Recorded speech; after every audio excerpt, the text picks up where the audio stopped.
राजस्थान विधानसभा चुनाव में करारी हार के बाद कांग्रेस अब लोकसभा के लिए पूरी तरह से तैयारियों में जुटी है।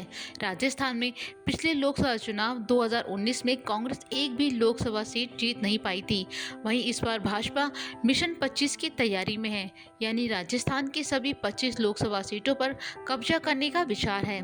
ऐसे में पिछले चुनाव में हार के बाद कांग्रेस लोकसभा चुनाव में क्लीन स्वीप से बचने की तैयारियों में जुटी है। भले ही भाजपा मिशन 25 की तैयारी में है, लेकिन विधानसभा चुनाव में जो नतीजों के आंकड़े देखे हैं वो काफी अहम हैं।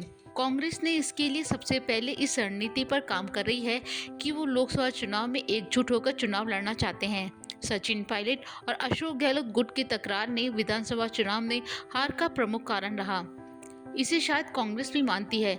वहीं कांग्रेस युवा चेहरों को मैदान में उतारने की तैयारी कर रही है। दरअसल राजस्थान विधानसभा चुनाव में भाजपा ने 5 ऐसी सीटें जीती है जिनमें जीत का अंतर 1000 वोट से भी कम है। वहीं 5 सीटें ऐसी हैं जिसमें जीत का अंतर 2000 वोटों से कम है, जबकि 3 सीटें ऐसी हैं जिन पर जीत का अंतर 3000 वोट से कम है। यानी 13 विधानसभा सीटों पर भाजपा उम्मीदवार जीत का अंतर महज 1 से 3000 के बीच है।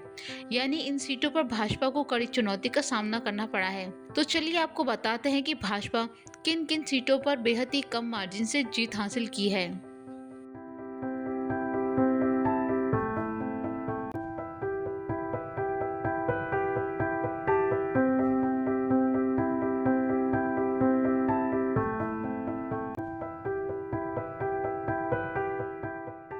तो ये थी वो सीटें जहां बहुत ही कम मार्जिन से भाजपा ने जीत हासिल की है। अब यहाँ देखने वाली बात होगी कि लोकसभा चुनाव में लगी भाजपा और कांग्रेस को कितनी सीटें मिल पाती है। लोकवार्ता न्यूज़, जयपुर।